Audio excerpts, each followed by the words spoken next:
To begin with, Zen philosophy teaches us the importance of a basic point of view. We're all functioning from some kind of a general pattern within ourselves. If that pattern is badly organized, the point of view is badly organized. And as we go out into the daily problems of life, we're not strong because there is no essential strength available in the pattern of our own convictions. Zen moves on the basic premise that beneath all confusion there is a moving universe that never hastens and never slows down. In this moving universe, there are really no storms, for this movement is like the deep current of an ocean. The surface of the sea may be agitated by winds and by various storms, and along the shore the ocean breaks violently. But down in the deeper parts of itself, the sea is forever the same. And in these deeper parts, the laws of the sea are unchangeable. In the upper air where we live, there are also great currents moving. These air currents are affected by high and low pressure areas to create storms. But as the small boy in school said, weather is forever changing, but climate remains about the same. And this is the principle on which we are thinking. Climate in ourselves. We either live inwardly in a good climate or a poor one. Now there are people around us in this world who seem to choose all kinds of unusual climates. There are folks that are really never happy except in Death Valley, where they can enjoy the temperate atmosphere at about 125 degrees in the shade and no shade. There are others who can hardly wait to get back to some forlorn, wind-swept mountain, or perhaps back to the Arctic with its long and terrible winters. These climates please some people. And fortunately, the world can provide climate suitable to almost any taste. In the moral and emotional climates of life, we find the same diffusion. But experience tells us that the world's work is done mostly in a temperate zone. It is in the areas where climate helps rather than hinders the fullest expression of man's cultural instinct that we have developed the great arts and sciences, and more recently, the great industries. Where a man has to fight climate continually, or is overwhelmed by it into lassitude and inertia, it is very difficult to maintain a strong, steady, creative pace. So it is also in ourselves that the best work of man is accomplished when his inward life is temperate. Now, the temperate life does not mean one in which there are no changes of any kind, but rather one in which changes are natural and gradual and not extreme. If we live with a personality or a temperament which is given to extremes, whether that personality be our own or the temperament of someone near to us, these inconsistencies and extremities of moral temperament or climate present numerous troubles and problems keep us nervous and edgy and forbid the natural relaxation of the mind in the presence of securities. So in Zen, there is an effort at what we term quietude. But this is not the kind of negative quietude that simply sits back and takes what comes. It is not that the person is intended to be passive. Rather, that this temperature which he creates, this temperance in his own life, is the product of a great deal of foresight and courage and strength. If it was really true that the unconditioned person, the one in whose life there is very little personal integration, if it was true that this resulted in any kind of general good, we would have noticed it long ago. But it does not. Nor is it right to say that quietude is weakness. If it was weakness, most persons would have it, because we all share magnificently in the assorted weaknesses of our kind. But apparently the quietude that we seek is extremely difficult. It is arduous to attain. It requires constant vigilance. It must come from the best and richest effort of ourselves. Therefore, we cannot regard it as negative. When it is perhaps the highest goal of man, this certainly is not the easiest thing for him to accomplish. He can do nothing and fall into the inclemencies of his own climate.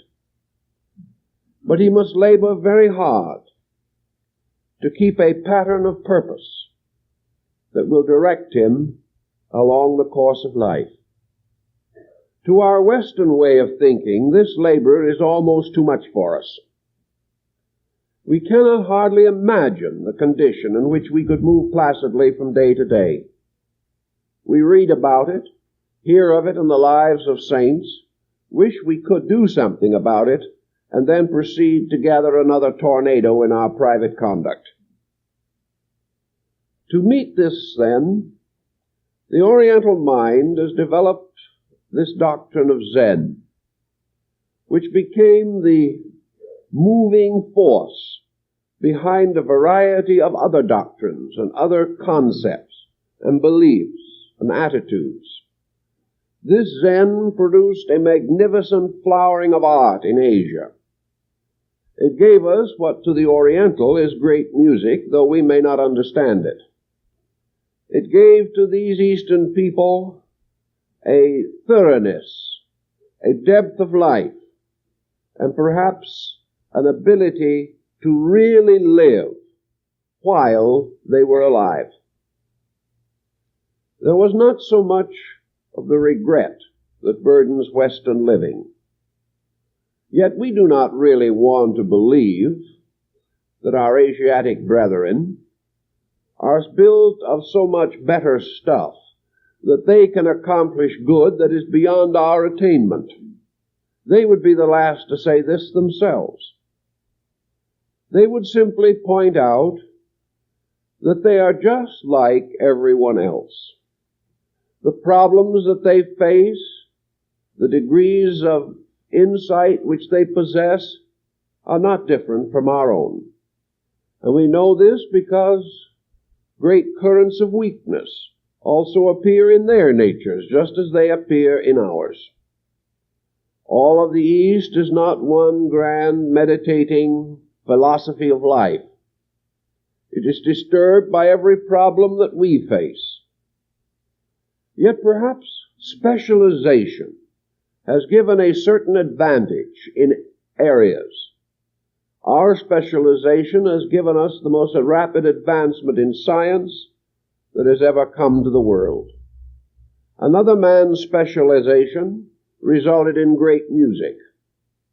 Still others in the advancement of ethics and economics and law, medicine. In Asia, specialization upon a contemplative life has given certain advantages in this area, though these same people may be deficient in hygiene and eugenics and many phases of learning with which we are acquainted.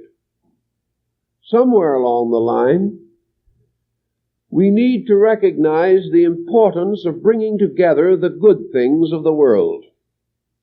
That if a man has achieved uniquely in some area, he has made a contribution that is important to all men. Today we are taking hygiene to the most distant parts of the earth. We are fighting desperately with teams of physicians and scientists to cope with the plagues and problems of the world's health. We are seeking through the United Nations to cope with the problem of man's emotional inconsistencies as they express themselves on the level of his political conduct. So we take our offering to other people. Some are grateful, some are not. But this is not our essential problem. Our problem is to do that which we can do, to the best of our ability, to contribute to a common good. But in this process of trading for security, which it amounts to, there also has to be a two-way merchandising. Perhaps one of the reasons why we've had some trouble with people, particularly in our efforts to advance them in their own fields of endeavors, is because we have not recognized exchange as an important part of the psychological life of man. When we go to some other person and deluge him with gifts and opportunities, and of course mostly with recommendations, he may become pauperized in his own consciousness. No one wants to forever receive. A person who receives wants to compensate. He wants to give something in his turn, so that this will be a fair procedure. If, therefore, we exchange our knowledge with other people's, it is only right and proper that we also consider what they know and try to indicate some reciprocity, to let them know that they have contributed in some way to our well-being. Out of this comes the spirit of fraternity, of sharing. It is not good only to receive. It is also important to give. And we must give back and forth and receive, each from the other, if we are to protect the essential dignities of human life.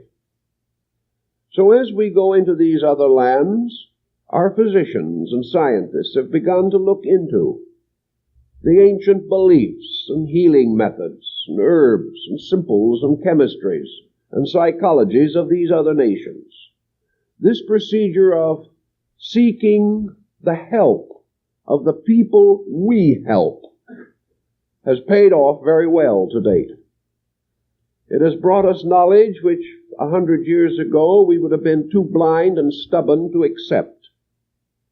And we are a better people because we have explored the cultures of the various groups which we are seeking to serve. Now, the same is true on the level of philosophy. There is much that we need that has been developed in the lives of other people. Our Western culture is comparatively young. We have had much experience with adolescence, but very little experience with maturity. Nor have we been able to get this detachment that comes from a long contact with the inconsistencies of existence. Therefore, when we go to an ancient people that has a long tradition and a long record of struggling with essentially the same problems that we face, it is well, perhaps, to listen to the old men, the wise ones, those who are the custodians of the wisdom of their own people, and see if we cannot gain a few important points that might be useful to us. This is especially true if the people to whom we go, these wise men with whom we discourse, are really old and wise and highly cultured and well advanced in civilization. Such groups exist. One of these groups is more or less represented by the Zen contribution to Western life. Zen is not a doctrine created to convert people. It is not a proselyting idea. It does not seek to change a person's religion, nor to influence him in a way unreasonable or unwelcome to himself. It is not followed by any armament to enforce its doctrines. It does not declare that the non-believer will go to perdition. It simply offers, out of its own experience, certain lessons. And as our own conditions become more strenuous, and we have to deal with a very strenuous way of life, it is interesting to note that it was for such a way of life that Zen was originally formulated. Zen was not originally meant to take care of the spiritual needs of meditating monks. It was intended to bring security of consciousness to shopkeepers, to soldiers, sailors, diplomats, scientists, agriculturists. It was supposed to enrich the lives of people who had to live every day in a world that was not too kind to them. It tried to help men both to live and to die. It sought to give them reasons for conduct that was right and proper, and defenses against the pressures of negative conditions which are forever moving in upon our rather immature philosophical points of view. So we have this one basic thought in connection with Zen, and that is that by a kind of philosophical non-resistance, an individual comes into a condition in which he can best enlighten his own consciousness. It does not necessarily follow that we can be non-resistant in everything. A great deal of discrimination is necessary. But it is true that as we advance in understanding, we become better able to control our own moods. And as we control our own moods, we come to the realization that there are many things that we strive to resist, and around which we create a structure of resistance, many things which do not even have a real substance. We are not always resisting evil situations. Many times we are only resisting our own interpretation of something. The world in which we live, therefore, is not always a real world. We think it is. But there are old beliefs about the non-reality of matter which have some validity, although no one can declare that all physical things are illusions. Still, there is a certain non-reality about the world, and Zen tries to bring this to our attention. We read the paper, we listen to our favorite commentator, maybe we subscribe to some special service to take care of our investments. If we do, we have been deluged in recent years by the worst news that these services could provide. They are all utterly pessimistic. Out of a few such things as this, we believe we have a fair picture of the world in which we live. Actually, we know almost nothing about it. There's an old saying, you know, that a traveler visiting a distant country must either stay for 3 days or 30 years. Any other interval of time is a mistake and a waste of time. In 3 days, the traveler is convinced that he knows all there is to know. He has visited the principal monuments of the community. He has done a little shopping in the favorite bazaars. He has read a few pages of a guidebook. He has walked the streets for 2 hours, and he is ready to go on to other worlds to conquer. He now knows the country. From this point on, the longer he stays, the less he will know. This will continue until he has resided in the nation or country about 30 years.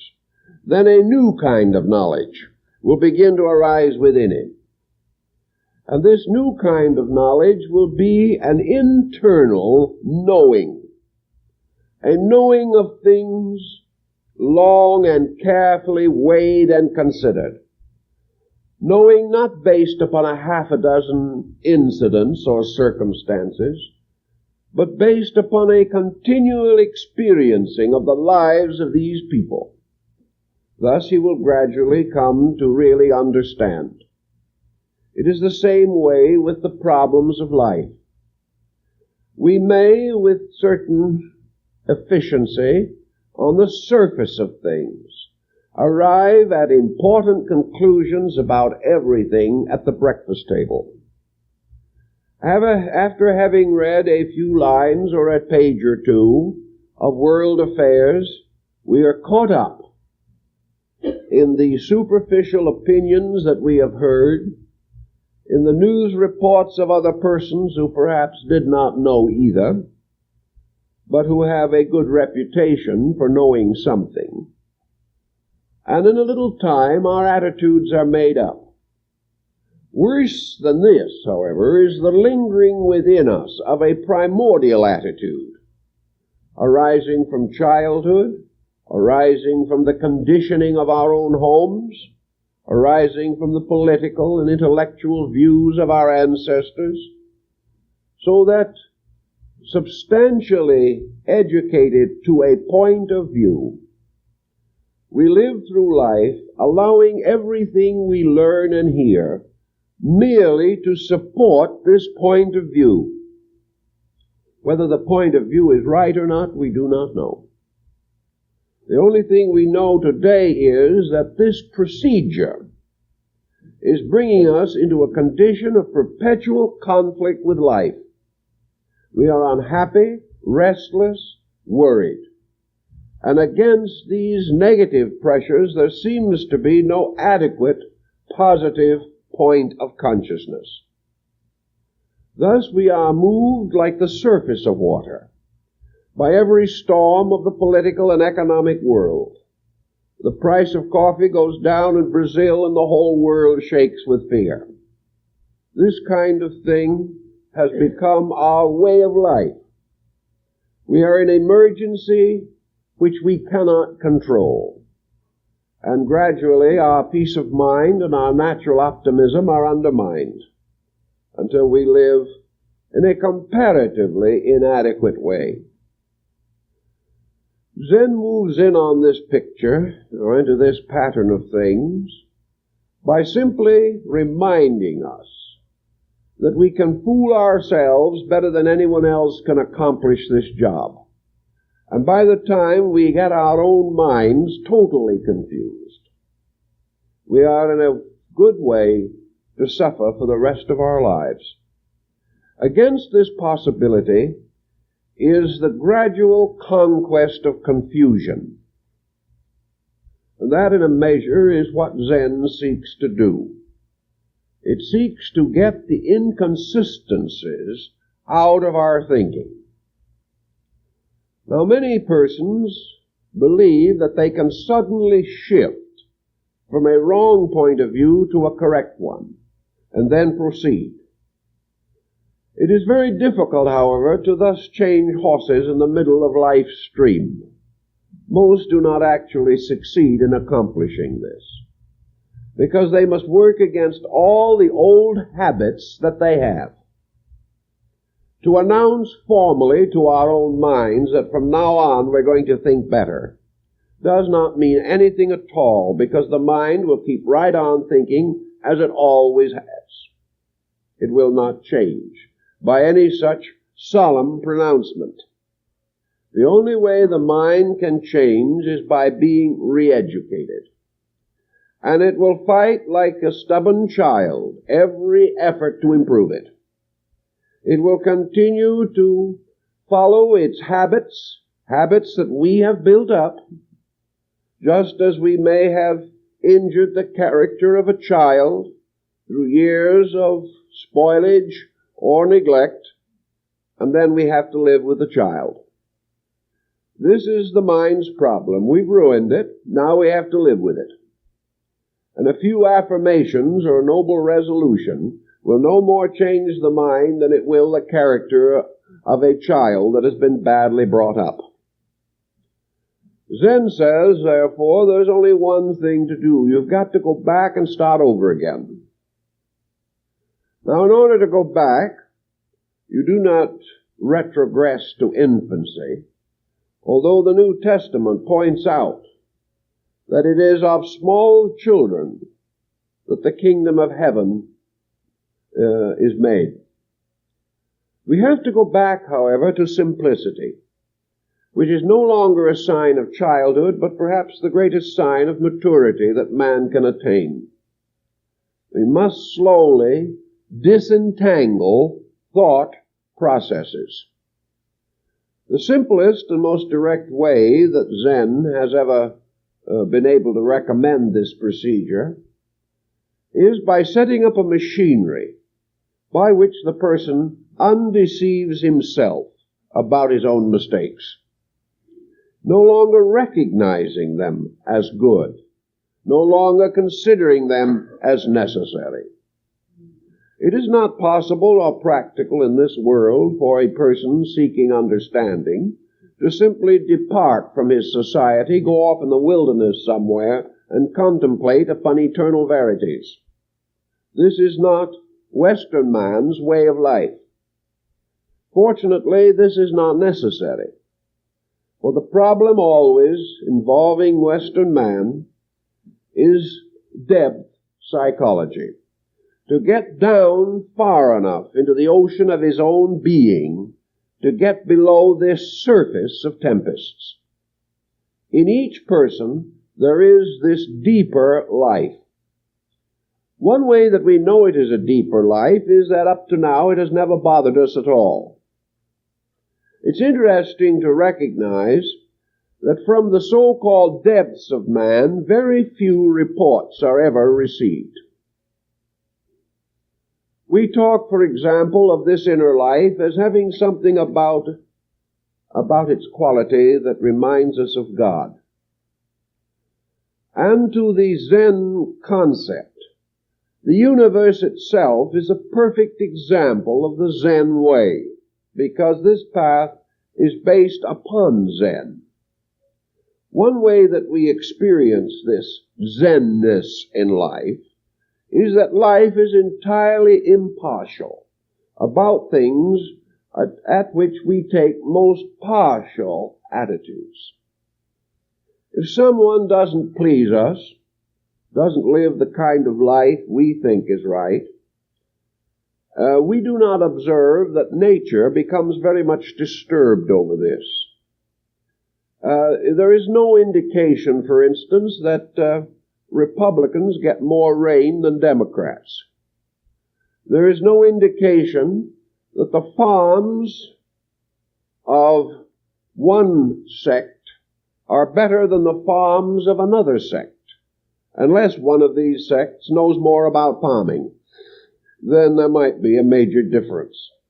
There is nothing to indicate that people who disagree with us are punished in space. All we can do is get mad at them and assume that that is the greatest misfortune that can occur to them. Perhaps they are glad to see no more of us. Actually, nature appears, as we find in the Sermon on the Mount, to send its rain upon both the just and the unjust. In nature, these innumerable distinctions which we set up, and which often become the most sorely battled points in our entire careers, are of no natural importance whatsoever. We have made them great, but they are not of real significance. So Zen points out that in nature, when a man misbehaves, the hand of God does not suddenly arrive out of space and spank him. He apparently is allowed to misbehave until he learns better himself. As long as nature does this to man, he may be able to involve it in a concept that is useful to his own needs. Namely, that as we go back to the roots and causes of things, as we go back to self or to God or to consciousness, we find in these core areas of our being not tremendous pressing directives, but a very strange quietude. The God in everything seems to be the peace in that thing. Its only manifestations that we can really comprehend at all are its gentle regards for our needs. As we go deeper into our own consciousness, we observe that the surface of the mind is in constant agitation, but the depths of the mind are nearly always in a state of comparative quiet. So to get to this root of things, we do not create quietude, we do not create peace of mind, we do not fight our way desperately against chaos until perhaps we mold it into some semblance of cosmos. The values that we need are always here. They are always working. They are ever operating. It is our need to reach the levels of them, to find some simple and reasonable method of clearing ourselves from the superficial pressures that agitate our dispositions. So Zen follows very largely the world's mystical concept, that we must get depth, that we must find more realities, and in so doing, we come upon an area of ourselves that is stronger than any situation in life that we can face or are required to meet. To attain this end, Zen uses a series of sharp instruments. Some of them probably are too sharp for the Western thinker. Zen, of course, ridicules false values. It creates a series of cartoons, even going so far as to embody these in its symbolic arts. Cartoons of exaggeration, in which by irony, which is the old Socratic method, it makes the individual come face to face with his own foolishness. Zen sets forth a pattern of ridiculing that which is unreasonable. Now, no one wishes to appear ridiculous, and sometimes to save face, we will make changes in our natures that we would never make for any real or moral reason. So Zen uses this ironical technique. It establishes a very strong, severe discipline and punishes right roundly here and now that monk who departs from the discipline. Zen, however, does not end on this negative note. If it did, it would destroy most of our purposes. Zen, again, in a rather Socratic manner, presents its disciples with a series of extremely simple but dramatic statements. Patterns of words so short, so mysterious in their simplicity, that they stop us in our tracks. We are all prepared for the man who is going to persuade us in 25,000 words. We settle back and try and attempt to sleep through it. However, when we are suddenly faced with a sentence of 6 or 7 words, in which we observe a tremendous depth. We are highly challenged, and we instinctively seek for meaning. If we are faced with this type of condensed utterance repeatedly, we develop a habit, the habit of searching for meaning. So the Zen uses a little poem or a little statement of a few words, seldom over 20 syllables, to point out or point up value, the meaning of something. And he tosses this sentence at us with tremendous intensity, as though to bewilder. If we have confidence in the basic integrity of the subject, we are caught with this sentence. We do not know just what to do with it. We are afraid to throw it away because there may be a treasure hidden in it. We may be wrong because sometimes these sentences are created merely for us finally to cast them aside because we have the sense to realize that they did not mean anything. But somehow we must decide. Each of these little structures and patterns is a test.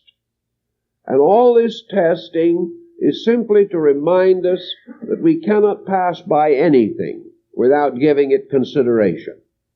The more energy we devote to consideration, the less energy we will have left for feuding and for worrying. If we must worry about something, let us try to worry about the fact that we may be misunderstanding something, as suggested by these little poems. Then a great Zen artist like Sesshu will show us in tremendous sweeps of black and white line what he has discovered under the surface of mountains, of valleys, of roaring streams, and of peaceful landscapes. Everything that is touched by Zen becomes dynamic, yet its dynamic is within itself. It is not something that obviously leads us or teaches us, but it is something that causes us to question, to reorganize our own thinking, to seek for meaning. And sometimes these symbols are so beautifully arranged that they create a deep response from somewhere in the less explored regions of ourselves. In the presence of truly great symbolism, the inner life of man moves, or seems to move, reaching out with faculties and powers we do not even realize that we have, again to grasp meaning, to penetrate appearance and reach into the fact or the reality of a thing. In Zen, of course, as in many other Oriental systems, there are grades or levels of insight. But mostly these grades and levels are not so formally listed as in Western thinking. Now, when a Western person joins an organization of some kind, particularly for philosophical or religious training, a certain time factor becomes highly significant. For instance, if we go to college and behave ourselves reasonably well, we expect to graduate in 4 years. We move from one level of that college education to another. If after graduating we wish to go on, we set aside another 2 years for our masters or something of that nature. Zen simply sits back and roars with laughter at this spectacle and asks the simple question, can you guarantee that any human being in 2 years will know anything more than he knows now? He may know what he does know a little more thoroughly, but in the course of this period of years, he will not only learn perhaps a little, but he will be addicted to new things that are not so. so that when he gets out of the college, he may be more ignorant than when he entered. But if he is there for 4 years with a reasonable grade, he will graduate. He will then be decided as educated. Time becomes very important. In religious organizations, there are probationships of 3 or 5 years, after which an individual is advanced. According to Zen, this cannot mean anything, because all it means is that the individual has to wait for 5 years, hopefully. There is no proof that this interval has any bearing upon his consciousness. The same is true of priority in business. It economically is very necessary to us.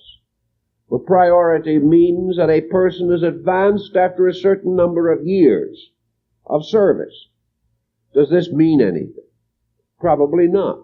It merely may mean that in the intervening years he has lost so much ground that he's much less employable than when he joined the firm. But if he's there long enough, he is entitled to special consideration. So Zen sweeps time away entirely. And with it, it sweeps away the intervals of life. It sweeps away forever the idea that the man of 40 has to be better than the man of 30. And it also sweeps away from it the reverse, that the young and active person has better understanding than the older one. There is no proof of these things. They represent surfaces which Zen is attempting to penetrate. So how would they advance a man in Zen? One simple example of this is art. In the great galleries of Japan and China, there are many wonderful paintings that are done by Zen monks. A connoisseur, a knowing one, particularly one who has reached the higher degrees of Zen, can walk through the gallery and without looking at a single signature, he says, this painting is by the 1st degree man, this by the 4th, this by the 7th. They know instantly the degree of Zen which this artist has attained from the picture. They know the degree of honesty which has been achieved in this consciousness. Now, one of the favorite subjects for art in Zen is the wonderful, glowering face of the old Zen master, Daruma. He usually looks like a very unpleasant, grumbling old bear. He is very heavy set. He's supposed to have been a blue-eyed Brahmin from Nalanda in central India. But he is often represented as an older man with a rather stringy beard, a bald head, large rings in his ears, very protruding eyes, and a look upon his face as much as to say, I just caught you in a serious error. Now, many artists have attempted to portray this grim master of the sect. And as a Zen teacher said not many years ago, he said, not one of us know what Daruma looks like. There are no authentic likenesses. But everyone who paints him reveals to those who know what the artist looks like, and no more. And one will say, this painting is a 9th degree Zen man. He has painted Daruma in this way. This other one is only a beginner in the doctrine. So the grand, grave, stone-like countenance of the old Daruma takes on hundreds of different shades of expression. Sometimes this gloomy look almost disappears under the optimism of some young monk who is determined to prove that Daruma was kind-hearted. Another gets him into a very sad look, as though he was burdening the whole world with his wisdom. Sesshu is supposed to have achieved the highest expression of the portraiture of Daruma. In his portraiture, the entire strength lies around the eyes of the old master. There is some look in them that seems to cut like a knife that will cut through mountains and valleys and worlds, that will cut through space itself with this strange intensity in which all the sternness has vanished and the look of inevitability has taken its place. So by the various levels of their art, they attempt to indicate not how many years you have been in Zen, but how far you have gone in Zen, which is the determination, which is important. They apply this same system to the problem of living. Realization is not determined by the fact that you have been a student for 30 years. Realization is not determined by the names of the persons under whom you have studied, or the books you have read. Realization is determined by the mysterious artistry of your own conduct. And the Zen master can tell almost instantly, from a very brief acquaintance, just exactly how far insight has gone into the life of the person. For Zen is an insight which is revealed through every thought, every word, every action. Our opinion on any passing subject of national or international interest reveals our degree of Zen in some way. The way in which we meet the irritations of our children reveals Zen. The selection of our television program reveals Zen. Everything reveals something of the motion of the deep inside of ourselves. At this time especially, it would seem in the West, where we are pretty worried about a great many things, that this experience of the deep is very, very necessary. So we can say, how can we go about getting a little of this deep in relationship to the ordinary affairs of life? Perhaps the simplest way in which the Zen attempts to achieve this is to substitute simple, often foolish things for the big things that we are interested in. When an individual gets all worked up over something, so that he hardly can bear the profundity of his own concerns, Zen might suggest that he make a flower arrangement, or that perhaps he will settle down and play with his children for a little while, or that he will go out in the garden and trim a bush. That all of a sudden he will break away from the utterly significant. Now we do this instinctively in many of our escape mechanisms. But unfortunately, if we escape only into things that are also of no value, then we lose the merit of the situation. The purpose of Zen, in what we would term its escapism, is not that we shall run away from facts, but rather that we shall run toward facts and away from illusion. The problem that we face is not the fact, but the only factual thing that perhaps we can locate in this entire situation is to go out and cut the grass. This is factual. Therefore, we move from things that are not fact towards some simple action in which the justification is immediate and inevitable in our own consciousness.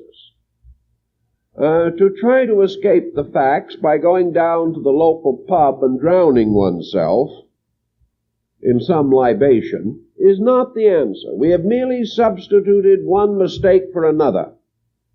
But somewhere we must find the fact. The fact may be a beautiful stone that has been washed by nature into a wonderful form. I saw one not long ago. It was a very beautiful piece of rock, about twice the size of a man's fist. A Japanese Zen master, for he had to have been that, placed this rock in a flat dish. Around this rock he placed sand and nothing else. But he must have worked very hard, not only to find the rock, but to place it exactly where it belonged. The rock itself was a kind of a grayish-blue color, but there was some oxidizing in it, and the presence of some other chemicals, one of which, perhaps a little iron, gave it a kind of rusty look along one edge. He arranged it so that this rusty streak was at great advantage. The rest of the stone gray, here this little touch of orange red, and he labeled the product underneath, sunset. And that is exactly what it was. You could see the light of the setting sun falling on the rock, apparently in this little stratification of orange red that ran down the rock at a certain angle as though struck by the sun. Now this man had an experience in producing this. Perhaps he did not know it was a sunset until he had arranged it. But suddenly his own innate value showed him that this was a great work of art, a work of nature, that all he had to do was place it where it belonged, give it an opportunity to be itself, and the result was a masterpiece. This kind of type of escape, this moving away from the ordinary into that which is in itself strangely deep, is one way in which Zen seeks to bring consolation of consciousness to the individual. All such methods are based upon one basic principle, namely that man must discover and use wisely the eternal beauty of life. When he does this, he can prove it. This man with his rock proved something. Each person's artistry has to be the sum of his own realization. Today we need a great deal of this ability to some way be very quiet and allow the motions of great art to move through us. Now, we don't necessarily want to stand in a bowl somewhere and look like a sunset, but we do have phases of our disposition that we must labor with. And unless we have the adequate artistry, we cannot achieve this end. So whether it is a stone in a bowl or an effort to improve some weakness of our own character, we must be quiet. We must work with the elements of our problem. We must arrange them and rearrange them until our own instinct tells us they are right. Then we must continue also to labor with our own instinct. Because if we come back and arrange these elements again a year from now, the arrangement should be better. We should never continue making identically the same mistake. We must never go on through the years with always the same attitudes, unless these attitudes are grounded in a degree of enlightenment that the average person simply does not possess. But even the enlightened person must grow, so that growth becomes the ability to reveal inner integration by its effect upon everything that happens around us in the processes of living.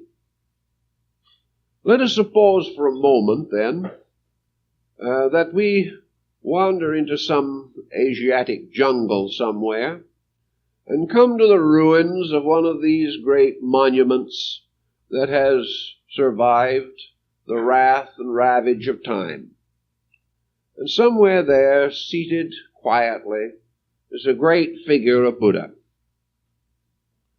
Perhaps we can stand behind that figure or climb up upon it and try to get something of the view of the world from the strange, quiet face of this meditating image. The Zen idea of thinking or trying to approach life from the point of view of Buddha is of interest to us. First of all, these images are everywhere almost identical in quality. They are always images of quietude, images of an incredible composure. They are created by artists or artisans, some only artisans, who had in their own lives achieved this composure. The Asiatic artist is the greatest artist in the world in creating a dynamic in an image which isn't doing anything. When we want to do something really dynamic, we create action. We will get into some involved Greco-Latin theme like the great Laocoon images, in which these tortured bodies of giants twist together in a strange conglomeration. Or we get the strange, forceful, despotic, neurotic face which Rodin gave to Balzac. We have to have action, even if it's nothing but a series of parts from an engine hung together by solder and referred to by the artist afterwards as a picture of tomorrow. Something has to be what we call impact. It has to either amaze us, amuse us, or horrify us. If it pleases us, it isn't worth hanging in a gallery. But in Asia, they have made a tremendous study of a kind of static art which has intrigued the whole world. An art which seems to touch into our own psychic life. The magnificent portrait of a world genius expressed at its best. The great teacher, simply, quietly meditating. In this there is no pain of martyrdom. In this there is no gallant conversion of the world. There is simply a man sitting under a tree, looking with half-open eyes out across the surface of the world. The face is completely at rest. And if there is any expression at all upon it, there is a quiet, sometimes slightly whimsical look. The look of one who looks through things. But no matter where this face looks, it is never astonished. It is never disturbed. It is never intrigued. It looks upon the rise and fall of empires with the same eternal quietude.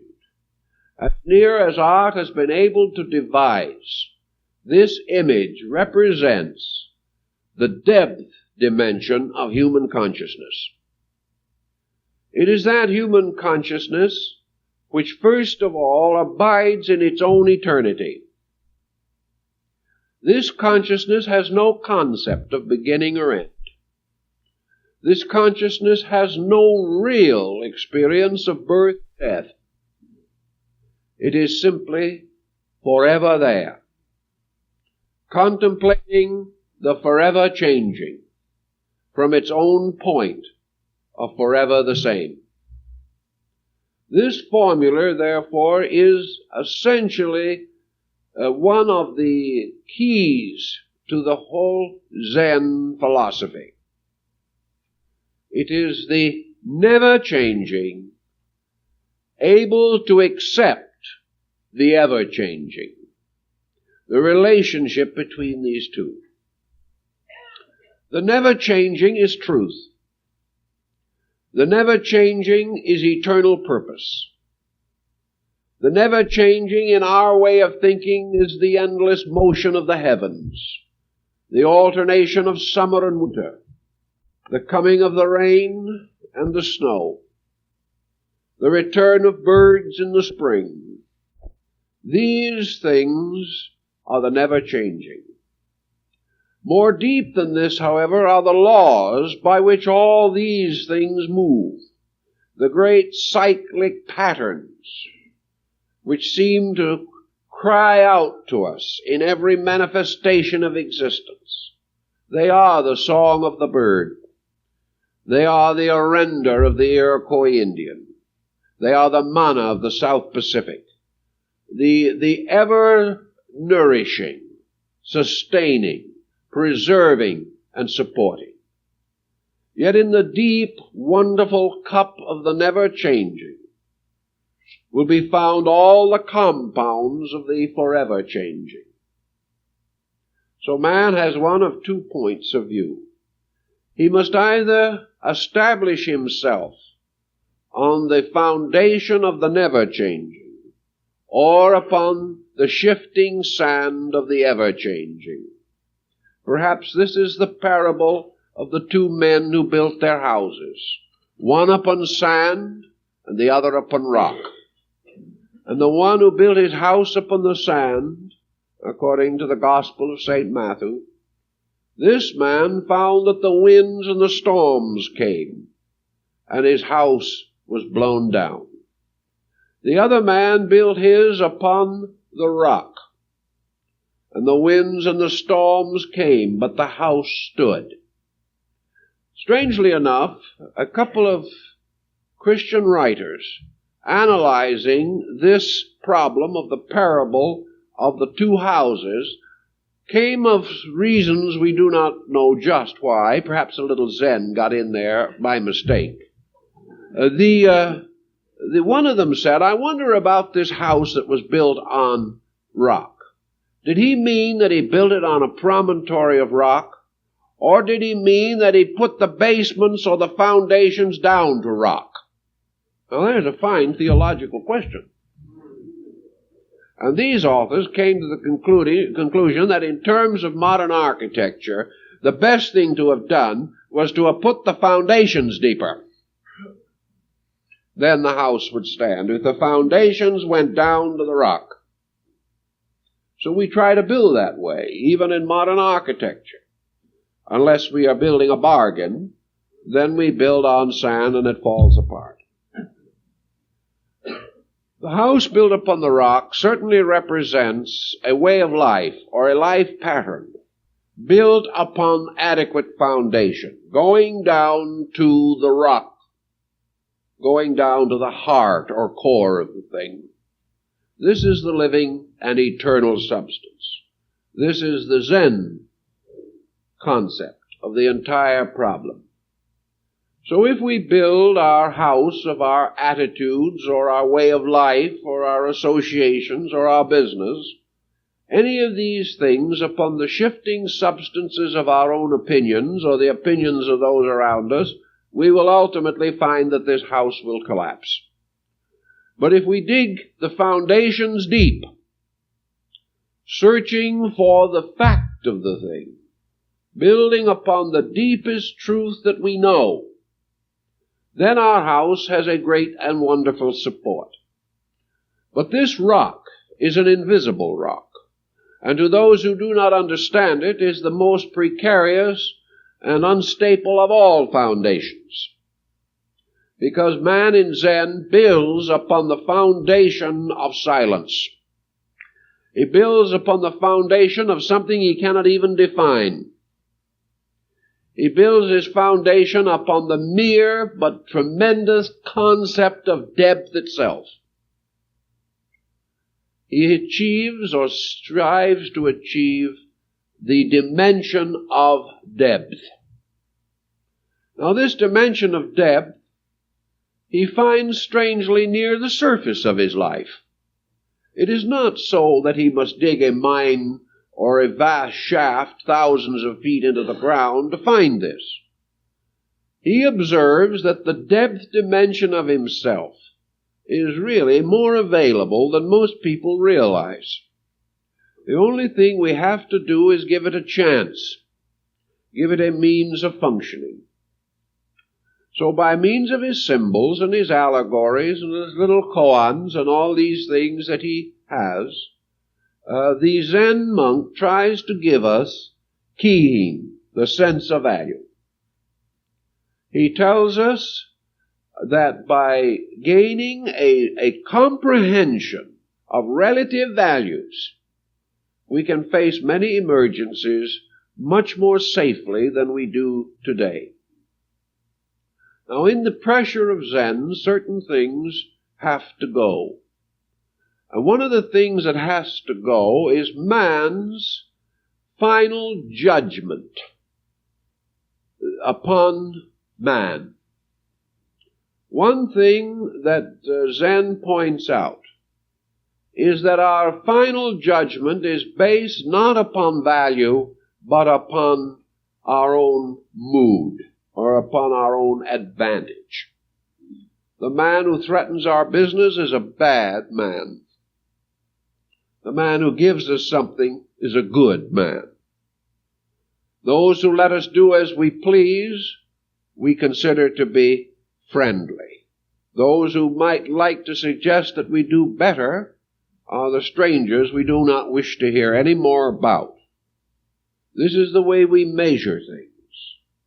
So in Zen, we have to give up these estimates and these measures. Let's see how this works out in world problems as we have them at the moment. We now have two great systems of thought locked. A system which we call democracy and a system which we call communism. As far as I can learn, democracy is not too sure of what it is, and communism is not too sure of what it is. Actually, these are tremendous intensities of man. Intensities founded upon convictions. And with these intensities, we must live. Now, it isn't possible for us to say that we can prevent these intensities from coming into any kind of a clash that arises in society. We can hope they will not. We will know that the world basically does not want them to come to a head-on collision. But as persons, we have to live with this. Now, how are we going to live with it? Some will say that one must save the world. The other will say that one is destroying the world. And depending on which camp you're in, the other one is wrong. What is the Zen attitude towards a situation of this nature? The Zen attitude is very simple. Namely, that we will continue to have this situation.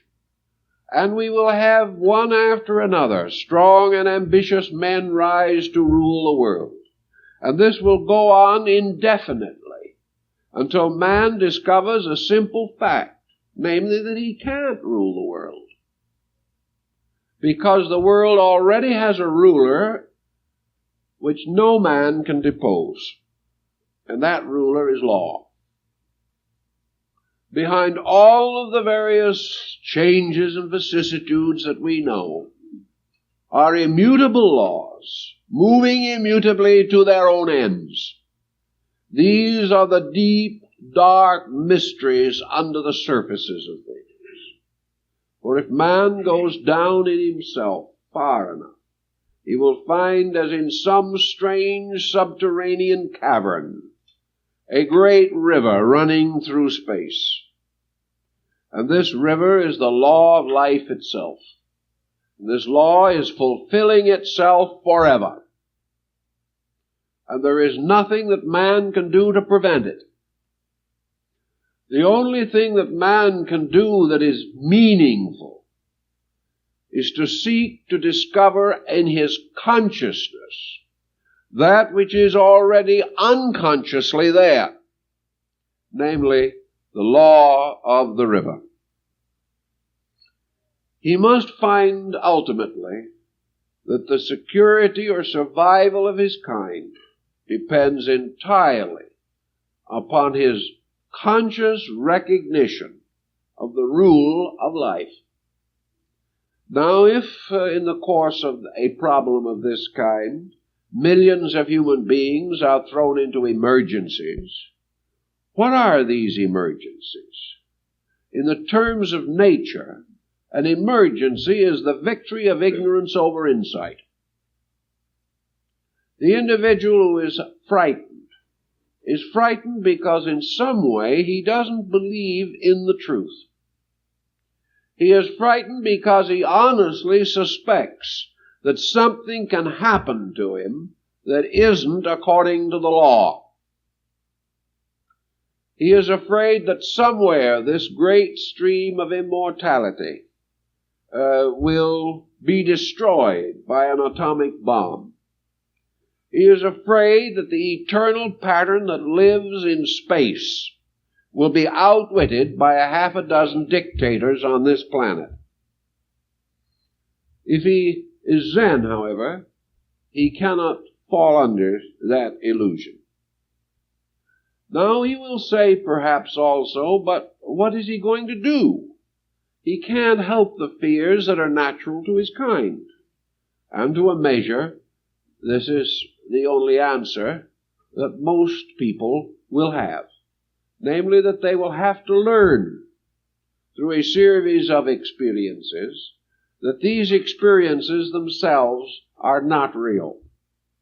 But until they find it out, these experiences have to remain real for them. But the Zen monk, attaining to a certain reasonably elevated degree within his own discipline, is able, by the attainment of the meditation realization process, of gradually feeling the rising tide of the river of life. It not only moves through him, but he begins to experience its substance. Zen is an experience, not a doctrine. If we were told it, we could forget it. But what we live, it is difficult for us to forget. So Zen meditation suddenly comes into the realization of a universe beyond process, beyond all of these things which we commonly call life. As long as we live on this level of life, we can die. As long as we live on this level of life, our civilizations can be swept away. But everything that is good in civilization, everything that is real in art, science, music, literature, drama, everything that has a real existence, has a real existence only because it is a manifestation of reality. And this great stream of reality which exists cannot be destroyed by anybody. All of the works of art that man has created can be destroyed, but art cannot be injured. And if these things are destroyed, nature in its infinite motion will create new forms and restore them. And out of the unknown will come artists who are not of our day, because art cannot die. Truth cannot die. Wisdom cannot die. Because these things are expressions of that which no man can touch. There is no power on the whole earth of torture or of misdirection or of subjective suggestion or of brainwashing that can touch this inner core. The individual's conscious mind may be corrupted or destroyed, but the motion of reality in him is untouchable. So Zen feels that if we can get hold of this value of the unchanging, essential eternity of life, that in this life is not merely some existence in space, but that in this life is consciousness, that in this life is the root of all intelligence, but that instead of being the kind of consciousness that we know, which differs from all others, it is this eternal consciousness, forever generating in and from itself every form, every structure, every purpose known to man. Once the person becomes aware of this, he can readapt his point of view.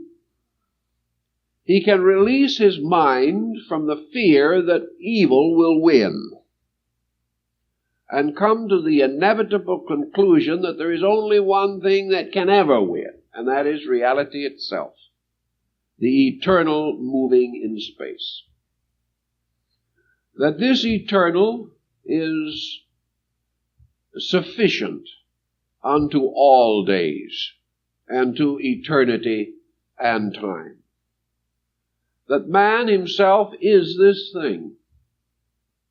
That man's appearances may change, that his fortunes may seem to vary, that one day he will be under good government and another day under a less good government, but that man as a being is an eternal fact, moving with eternity itself to the ends which eternity demands. Nothing can stop him. Nothing can injure him. Nothing can destroy him. The only thing that can most definitely, temporarily damage him is his own failure to know this. For out of the failure to realize that he cannot lose, he attempts to protect his way of winning. Not being able to be destroyed, he tries to stay alive. Not being capable, actually, of being dominated by any other thing, he fights from morn till night to try to keep a little vestige of personal liberty. He is simply unable to get down to the level where the truths are. Once he gets there and experiences these truths, you can never fool him again.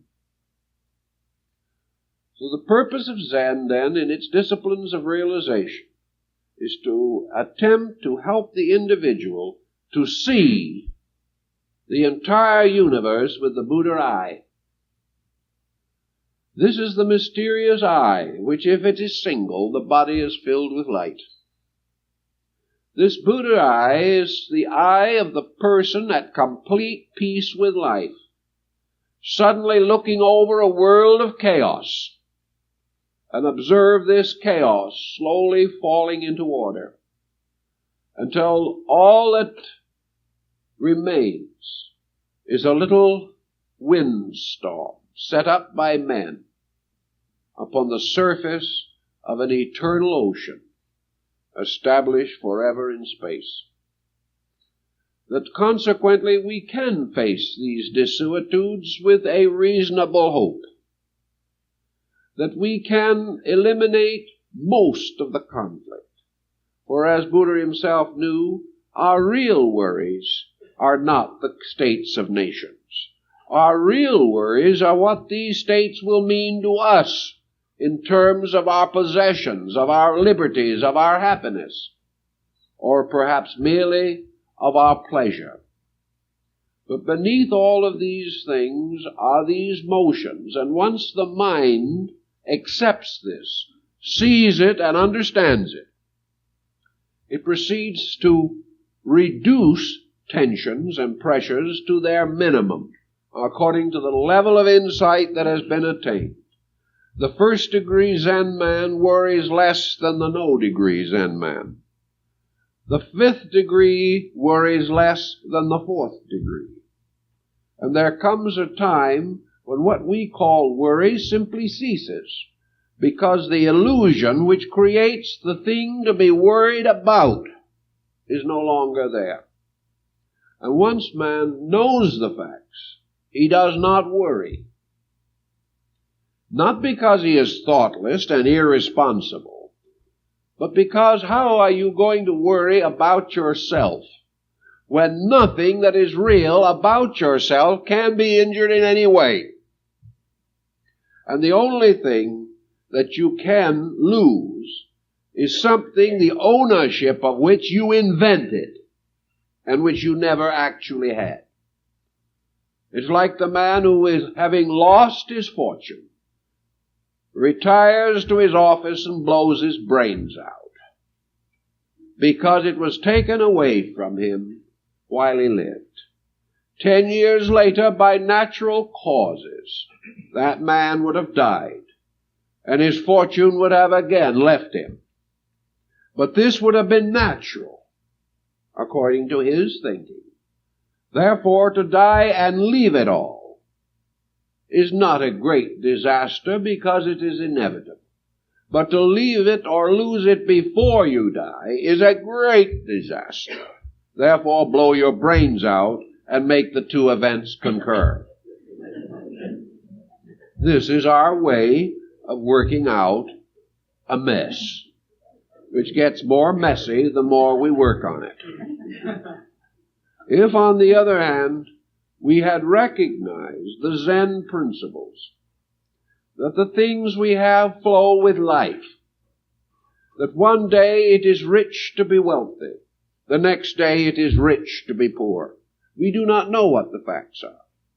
But underneath this whole thing, great laws are working. Laws that bring us what we need. Laws that keep us in the balance of our own conduct.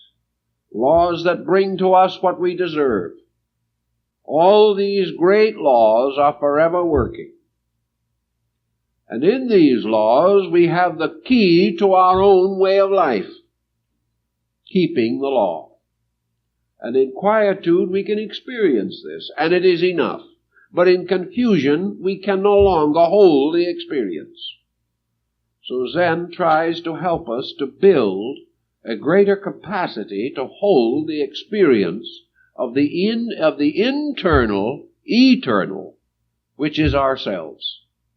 For in this we are citizens of space and eternity, and all the things that happen to us are only of the moment. We may regret them, we may wish a little bit they were otherwise, but as we grow further, our complaint will be absorbed in an eternal admiration for the wonder of the thing as it is, the magnificence and the dignity of the real facts. And we discover that we have not been left cast away on a little ball in space, but that rather that we are eternally involved in and part of a universal consciousness that knows all things necessary and purposeful. To sense this, to achieve it, is Zen, and to live it is to move victoriously through one level of this philosophy to another. And in our times, I think more thinking in this direction might do a little good, especially among persons who are inclined to be over-agitated. Time is up, so we have to stop.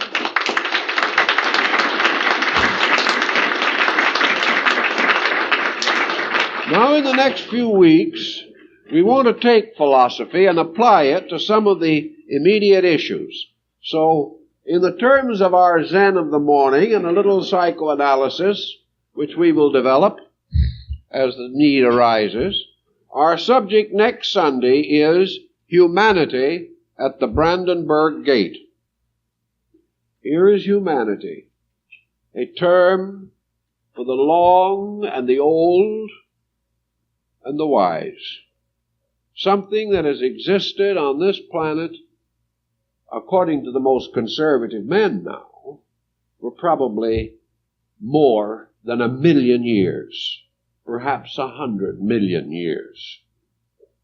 And the whole great tide of human motion has been fouled up at a little gate between two halves of a city. A little Zen needed here to straighten this one out. Speaking about Zen also, here is a little note that I think is rather nice. Probably most of you know of the Goodwill Industries of Southern California. in cooperation, believe it or not, with the Church Federation of Los Angeles, the Goodwill Industries are holding a special festival, an exhibit of religion and art. And, believe it or not, in cooperation with the Church Federation of Los Angeles, a considerable section of this exhibit will be devoted to comparative religion, and the Church Federation seemingly is going to devote considerable thought to non-Christian religious groups, including Buddhism and other schools. The third floor exhibit for this group is, which you will find here, is very largely contributed from our humble collection. So that in cooperation with some others, we are supplying most of the Oriental art and some of the Southwest Penitente art for this exhibit. If you are interested in attending this exhibit, and I believe that there's a listing in here somewhere of the dates and things of that nature, open house Thursday, October 5th through Sunday, October 8th. If you're interested in this, we recommend that you pick up one of these little folders, which we will have for you at the desk or at the tables as you leave. If you have no interest in going or are not going, we ask you not to take the folder because we don't have very many, and we would certainly like the people who are going to have a chance. So please be thoughtful in that respect. This afternoon upstairs, our local study group, that is the center study group of our society here, will meet after the lecture this morning to discuss the subject of the morning. We think this will be a subject you may all want to think a little more about, perhaps mention or discuss, talk about and think about. So we hope you'll be there this afternoon. On Monday evening, October 2nd, the men's group of the Philosophical Research Society is going to have dinner on Monday, October 2nd, 1961 at 7 p.m. And now where do you suppose they're going to have it? At the Blarney Castle. I'm sure that's a fine place for a meeting. And the Blarney Castle Restaurant at 623 Western Avenue at 7 o'clock, there's going to be a meeting of the men's group for the purpose of considering various projects and activities and ways of means to help advance the cause of our society. And on that occasion, Dr. Framrose Bode will tell the friends who have gathered there about his interview with the Dalai Lama of Tibet. So if you're interested, we hope that you will arrange to reserve a ticket for this dinner, which will be held at the Blarney Castle. So we hope you'll all be there for this very important meeting. This morning we might call to your attention a booklet we have called Buddha's Sermon on the Mount, which we think would be helpful, and also our little pamphlet, The Interpretation of the Tract of the Quiet Way, which has to do with Taoism, which was one of the fountains from which Zen sprang. So we think that this quietude situation is worthy of a lot of thought, and that when things become so difficult that we hardly know what to do with them, that we will do what the Zen master does, get out our little pad and paint a picture of a tree. This will give us not only a lot of peace of mind, but give us the opportunity of explaining to our friends later, not our Zen, but that it was a tree that we drew. This might be one of the problems that arises early, but as Zen has found out, a man who can draw a tree is a far happier man than a man who can see 1,000 trees, because he's done something himself. He has given something out of his own consciousness, his own effort. And if he is thoughtful, someday he will draw trees like ninth-degree Zen masters. It's all a problem of his own growth. Thank you very much, and we hope to see you next week.